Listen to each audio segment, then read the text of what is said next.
똑똑하다고 하는 유대인들이 유대 공동체에서 대표자들을 몇 사람 만들어가지고서는 세례 요한에게 와서 단도직입적으로 추궁을 합니다. 19절, 당신 도대체 누구요? 나 아니요. 근데 재차 묻습니다.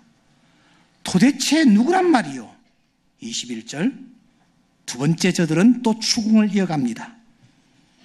그런데 아니라고 합니다. 그런데 21절에 보면 다시 야, 너 누구야? 물러서지 않고 집요하게 세 번째 질문 공세를 펼칩니다. 아니, 한 세 번쯤 했으면, 네, 아니라고 했으면 그 사람이 피할 길도 좀 줘야 되잖아요. 숨 쉴 틈도 좀 줘야 되잖아요.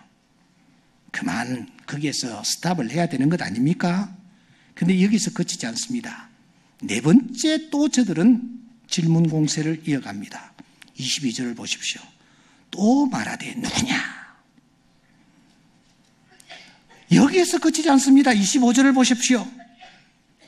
저들의 추궁은 5번까지 이어갑니다. 너 정체가 도대체 뭐냐? 라고 말입니다. 정말 집요합니다. 이것은 질문이 아닙니다. 질문을 넘어서 추궁이요, 고문입니다. 지금 추궁을 받은 당사자는 아니라고 합니다. 아니라고, 난 아니라고. 몇 번이나 아니라고 합니다. 나는 소리에 불과하오. 그렇게까지 말합니다. 자기를 낮추고 있지 않습니까? 그럼에도 불구하고 이 도도한 나쁜 놈들은 세례 요한을 계속 코너에 몰아넣고 힘들게 하고 괴롭게 하면서 너 정체가 도대체 뭐냐? 이건 여러분 이름 밝히라, 관등 성명 밝히라, 집안 내력 밝히라 이런 차원이 아닙니다. 분명히 뭔가를 단단히 오해하고 있습니다. 아니, 확신에 찬 어떤 추궁을 이어가고 있습니다. 그 확신은 무엇입니까? 지금 이 작자는 분명히 그리스도일 것이라는 그런 확신입니다. 그래서 그 방향으로 답이 나오도록 유도를 하면서 계속 질문을 이어가는 것입니다. 여러분, 왜 이들이 이렇게 그리스도, 즉 메시아에 대해서 예민한 반응을 보이고 있는 것일까요? 사건은 30여 년 전으로 거슬러 올라갑니다. 그때에 예루살렘에 메시아가 탄생했다라는 소문이 돌기 시작했습니다. 그러자 권력층에서 예민하게 반응했습니다. 메시아가 베들레헴에서 태어났다라는 소문에 저들은 격하게 반응하면서 베들레헴의 말을 들었던 그때로부터 2살배기 아래 아이들을 다 칼로 쳐 죽였어요. 그러니까 메시아라는 존재가 태어나는 것을 싹을 없애겠다는 그런 의도였죠. 그래서 저들은 이제 안심을 합니다. 아하, 메시아라는 작자는 완전히 죽었을 것이다. 왜? 2살배기를 다 죽였으니까. 그리고 안심을 하면서도 마음 한구석에 마음을 놓지 못하는 부분이 있었던 것 같습니다. 그런데 그로부터 30여 년의 세월이 지난 뒤에 저 유대 광야 한 요단강가에서 한 사람이 나타났는데 행색이 아주 특이합니다. 낙대 트롯을 입고 허리에 가죽띠를 띠고 메뚜기와 석청을 먹으면서 이 사람이 나타나가지고서는 회개하라, 천국에 가까웠느니라 이따위 말을 하는 겁니다.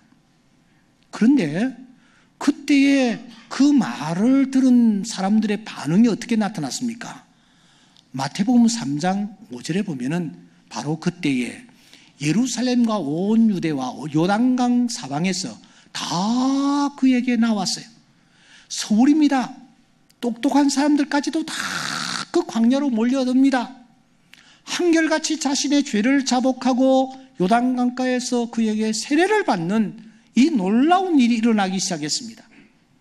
이 사람들뿐만 아니라 성경을 보면은 서기관들과 바리새인들과 사두개인들까지 그에게로 나아가 머리를 내어밀고 세례를 받으려고 하는 것입니다. 그러니 권력층에서 아연 긴장하지 않을 수가 없었습니다. 우리가 30년 전에 싹을 다 잘라버렸다고 생각하는데 그게 살아났구나, 살아있었구나, 틀림없이 메시아구나 라는 그런 선입견을 가지고 그들은 대표를 그 사람에게 보낸 것입니다. 그리고 그 대표는 모든 인민을 대표하여서 추궁하고 또 추궁하는 것입니다. 아니라고 손사래를 쳐도 너는 분명히 그리스도야, 그리스도임을 고백하라, 그렇게 추궁을 이어가고 있는 것이 오늘 본문입니다. 순순히 자백하라는 거예요. 그런데 이 추궁 앞에서 이 세례 요한이 마지막으로 이런 말을 합니다. 굉장히 의미심장한 말을 합니다. 그는 이렇게 말하죠. 나는 물로 세례를 베풀었거니와 너희 가운데 너희가 알지 못하는 한 사람이 계신다. 그분은 바로 내 뒤에 오시는 분이시다. 나는야 그리스도가 아니야. 나는 그분의 신발끈을 풀기도 감당하지 못할 정도야. 그렇게 말을 하는 것입니다. 여러분, 동문서답입니다. 사람들은 내가 누구냐라고 묻습니다. 5번이나 묻습니다. 그런데 세례 요한은 무엇이라고 대답하냐면은 내 뒤에 어떤 분이 오시는데 그분은 이런 분이야. 그분의 신발끈을 내가 풀기도 감당할 수 없을 정도야. 그분은 위대하신 분이시야. 그렇게 대답을 하고 있다는 거예요.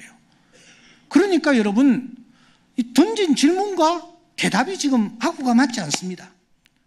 세례 요한이 왜 이렇게 바보처럼 질문을 하는 것일까요? 이것이 오늘 우리가 풀어야 할 첫째 숙제입니다. 두 번째, 우리가 이 본문을 놓고 풀어야 할 더 중요한 숙제가 있습니다. 그것은 이 본문이 성경에서 어느 정도 중요한 비중을 차지하고 있느냐 하는 것을 우리가 풀어내야 합니다. 무슨 말입니까? 우리가 들고 있는 성경은 다 중요한 말씀으로 가득 차 있습니다. 그러나 진실로라는 단어가 나오면 예수님께서 그 다음에 중요한 말씀을 하시려는구나 라고 생각하셔야 합니다. 진실로라는 말이 반복되면은 예수님께서 정말 중요한 말씀을 하시는구나 라고 생각하고 그 다음을 묵상해야 합니다. 성경에서 앉아서 이런 표현이 나오면은 예수님은 지금 정말 중요한 말씀을 하시려고 하시는구나 라는 사실을 인지하고 그 다음의 내용을 읽어가셔야 합니다. 예수님께서 중요한 말씀하실 때는 항상 앉아서 하셨기 때문입니다. 또 하나, 이 말씀이 중요하냐 중요하지 않으냐를 확인할 수 있는 좋은 방법이 하나 있습니다. 그 방법이 도대체 무엇일까요? 사랑하는 여러분, 29절을 보십시다. 29절에 보시면 이튿날이라는 말로 시작을 하는데 이 단어를 주목할 필요가 있습니다. 이 단어는 성경이 이 사건을 얼마나 비중 있게 중요하게 다루는지를 우리에게 알려주는 키워드이기 때문입니다. 그게 무슨 말입니까?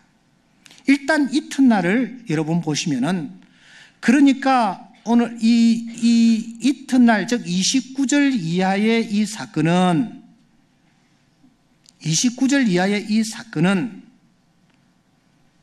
바로 전날 있었던 일로부터 이튿날이었음을 우리에게 시사하고 있습니다. 그러니까 오늘 우리가 본문을 읽었잖아요. 이 본문 그 다음 이튿날, 그 다음에 29절에 사건이 이어졌다, 그런 뜻이지 않습니까? 그런데 여러분 35절을 주목하십시오. 35절에 보시면 또 이튿날이라는 단어가 또 등장합니다. 여기에서 그치지 않습니다. 43절에 보시면 이튿날이라는 단어가 또 등장합니다. 여기서 그치지 않습니다. 2장 1절을 보시면 사흘째 되던 날이라는 말이 또 등장하고 있습니다. 이튿날, 사흘째 되던 날, 이런 표현이 연이어서 지금 우리 눈앞에 등장을 하고 있습니다. 이것은 흔치 아니하는 표현 방법입니다. 무엇을 우리에게 알려줍니까? 지금 뭔가 중요한 것을 카운트하고 있는 거예요. 그런데 그 카운트 시점이 언제냐? 카운트 시점이 바로 오늘 우리가 나누고 있는 이 말씀을 기점으로 카운트가 되고 있다는 것을 알 수가 있습니다. 오늘 이튿날, 이튿날, 이튿날이라는 단어가 3번 등장하는데 이것을 그날, 그 다음날, 그 다음날, 그 다음날 이렇게 일어났던 일을 기록하고 있다라고 볼 수도 있지만 이 이튿날이라는 것은 하루를 뜻한다. 그날을 강조해 나가고 있다. 다시 말하면 29절부터 51절의 사건이 하루 이어진 것이 아니라 바로 그 이튿날. 그러니까 하루에 일어난 일이다 라는 해석입니다. 그리고 그 유명한 물로 포도주로 만든 사건은 사흘째 되던 날. 이해가 되십니까? 그 다음 날, 그 말입니다. 그렇게 이해를 할 수도 있습니다. 그런데 여러분, 하루 되어진 일이다. 이튿날이라는 단어는 바로 그 이튿날, 바로 그 이튿날, 바로 그날, 당일날을 일어났던 일을 강조하는 단어다. 이렇게 보든지 간에, 어떻게 보든지 간에 무방합니다. 중요한 것은 뭐냐? 그 카운트 시점이 오늘 우리가 다루는 이 본문의 사건이라는 거예요. 이 본문의 사건이 기준점이 됩니다. 본문의 사건이 마치 그리니치 천문대의 여러분 시계와 같습니다. 날짜 변경선과 같습니다.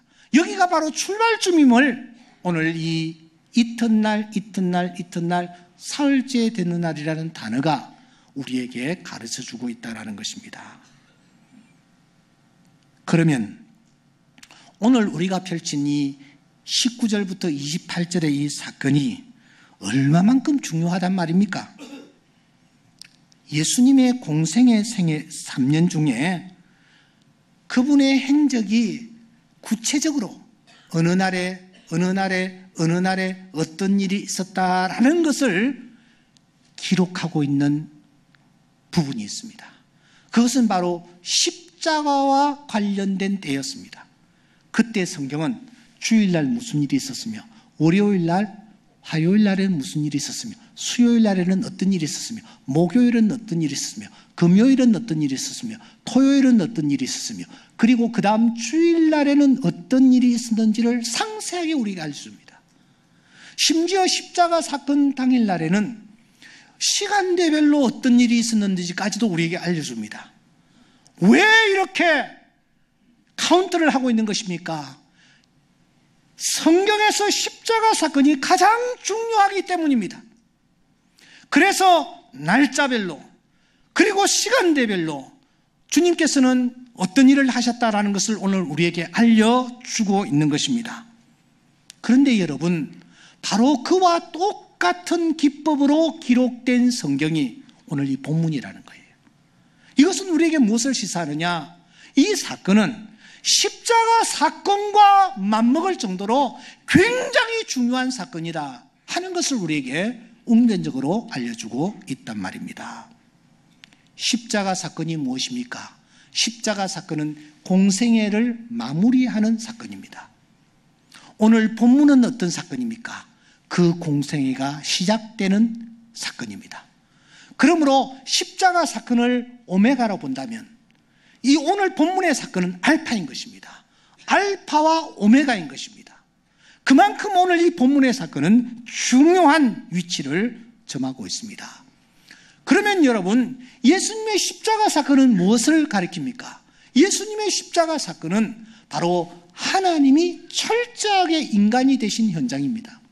그렇잖아요? 그때 예수님은 피를 흘렸습니다. 육체를 가지고 있다는 뜻이에요. 그때 주님은 고통을 느끼셨습니다. 그때 주님은 목마름을 느끼셨습니다. 그때 주님의 입에서는 엘리 엘리 라마 사박다니 나의 하나님 나의 하나님이라는 말이 나왔습니다. 철저히 인간이 되신 현장이 바로 십자가 사건입니다. 그 십자가 사건을 앞에 놓고 주님의 심정이 어떠했겠습니까? 주님의 심정을 주님께서는 이렇게 토로합니다. 내 마음이 심히 고민하여 죽게 되었다. 그분이 이렇게 고백을 했습니다. 십자가 사건을 앞에 놓고 주님은 너무너무 힘들었습니다. 고통스럽습니다. 불안했습니다. 정말 죽을 정도가 되었습니다. 이런 주님에게 필요한 것이 무엇이었겠습니까? 그 주님에게 필요한 것은 격려였습니다. 그래서 제자들에게 격려를 받을까 하여 이렇게 말했습니다. 내가 며칠 후면은 이렇게 내가 고난을 당할 거야. 그런데 제자들은 예수님의 이 고민에 전혀 동참하지 않았습니다. 어떻게 하면 내가 우정성 자리, 어떻게 하면 좌정성 자리를 차지할 것인가, 어떻게 하면 내가 더 높을 것인가, 여기에 저들은 골몰했습니다. 그런데 한 여인, 이름 없는 여인, 막달라 마리아, 그 여인은 주님의 고민을 알았습니다. 그래서 그녀가 여러분 어떤 일을 행했습니까? 옥합을 가지고 와서 깨트리며 주님의 몸에 붓고 머리털로 주님의 발을 씻겼습니다.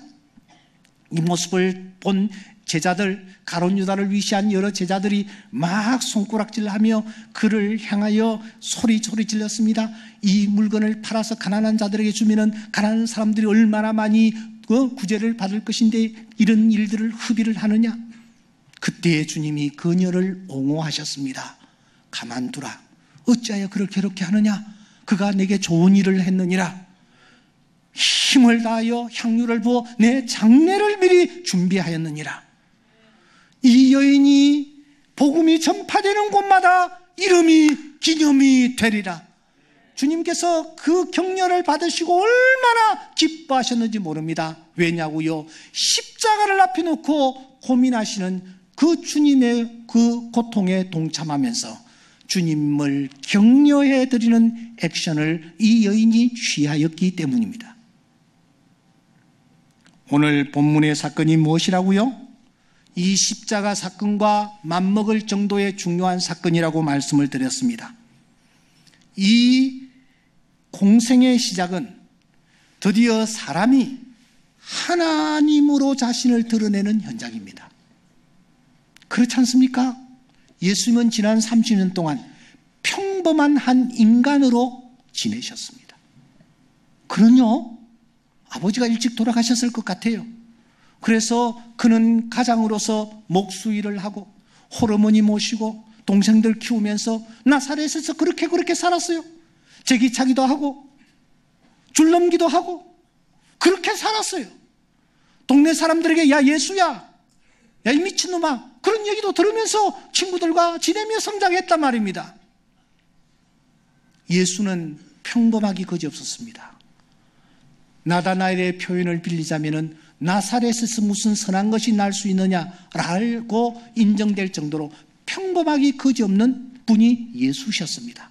그런데 여러분, 그 예수가 어느 순간 나는 하나님이야 하고 자신을 드러내야 하는 상황에 놓여 있습니다. 이 사건은 그러므로 십자가에서 인간으로 내려오시는 사건과 맞먹을 정도로 인간이 하나님이 되시는 사건이었기에 주님은 긴장과 갈등과 고민 속에 계셨습니다. 이 주님에게 필요한 것이 무엇이었겠습니까? 역시 십자가 사건을 앞에 놓고 예수님에게 격려가 필요했듯이 자신이 하나님으로 드러내시는 이 사건 앞에서도 격려가 필요했던 것입니다. 그 격려를 알아차리고 한 사람이 누구입니까? 바로 오늘 이 본문에 등장하는 누굽니까? 세례 요한인 것입니다. 세례 요한은 예수님을 격려하기 시작합니다. 무엇이라고 격려합니까? 오늘 바로 본문입니다. 나는 물로로 세례를 베풀지만 너희 가운데 너희가 알지 못하는 한 사람이 계신다. 나는 그분의 신발끈을 풀기도 감당치 못한다. 29절, 보라 세상 죄를 지고 가는 하나님의 어린 양이로라. 34절, 내가 보고 그가 하나님의 아들이라 증언하였노라. 3장 30절, 그는 흥하여야 하겠고 나는 쇠하여야 하리라. 지금 세례 요한이 뭘 하고 있습니까? 예수님을 격려해 드리고 있는 것입니다. 당신은 하나님의 아들이십니다. 당신은 세상 죄를 능히 지고 가실 수 있는 분이십니다. 당신은 넉넉히 이 사명을 잘 감당하실 것입니다. 지금 세례요한은 예수님의 면전에 있지 않습니다. 예수님은 저쪽 멀리에 있습니다. 그런데 지금 예수님, 이 세례요한이 자기에게 누구냐 추궁하는 사람들에게 이 예수님을 지금 격려하고 있는 것입니다. 결국 이 격려와 칭찬이 누구의 귀에 들어갔겠습니까? 드디어 예수님은 요한의 격려에 힘입어서 자신을 드러내십니다. 자신이 인간 예수가 아니라 하나님이시라는 사실을 드러내시는 것입니다. 요한복음의 주제가 무엇입니까? 하나님이신 예수님이십니다. 요한은 지금 하나님 되심을 드러내실 수 있도록 요한은 최선을 다하여 그분을 격려하고 있는 것입니다. 저를 보세요. 육체를 입으신 예수님에게도 땅 위에 계시면서 격려가 필요했다면 오늘 우리에게 필요한 것이 무엇일까요? 세례요한은 내가 누구냐라는 질문 앞에 자신의 정체성을 드러냅니다. 그 정체성이 무엇이었습니까? 다른 사람을 격려하는 것이 내가 존재하는 이유다. 다른 사람을 격려하는 것이 내가 존재하는 이유다. 이 사실을 오늘 26절과 27절에서 우리에게 밝혀 드러내고 있는 것입니다. 예수님은 격려자를 사랑하십니다. 격려자를 기뻐하십니다. 왜냐고요? 주님도 격려가 필요했기 때문입니다. 그래서 백부장이 예수님을 향하여 이렇게 말을 합니다. 주님, 내 집에 들어오심을 저는 감당치 못하겠습니다. 말씀으로만 하십시오. 그러면 제 하인이 낫겠습니다. 그때 주님이 얼마나 기뻐하시면서 온 따르는 군중들을 바라보며 내가 이스라엘 중에 이만한 믿음을 내가 확인한 적이 없노라.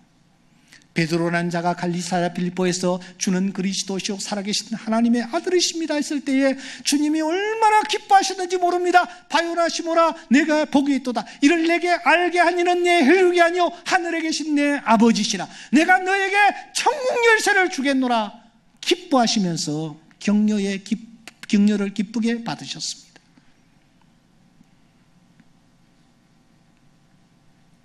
주님은 이 시간 우리에게 말씀하십니다. 나도 육체로 이 땅에 사는 동안 격려가 필요했다. 너희들이 존재하는 이유가 뭐냐? 너희들이 숨을 쉬는 이유가 뭐냐? 누군가를 격려하기 위해서 존재한다라는 사실을 잊지 말아라. 주님께서 오늘 이 시간 우리에게 이렇게 말씀하십니다. 그러므로 내가 머물고 있는 내 가정이 격려의 장이 되어야 하며 내 가정에서 내가 격려하는 사람이 되어야 합니다. 격려자로 우리가 살아야 합니다. 이것이 나의 정체성이에요.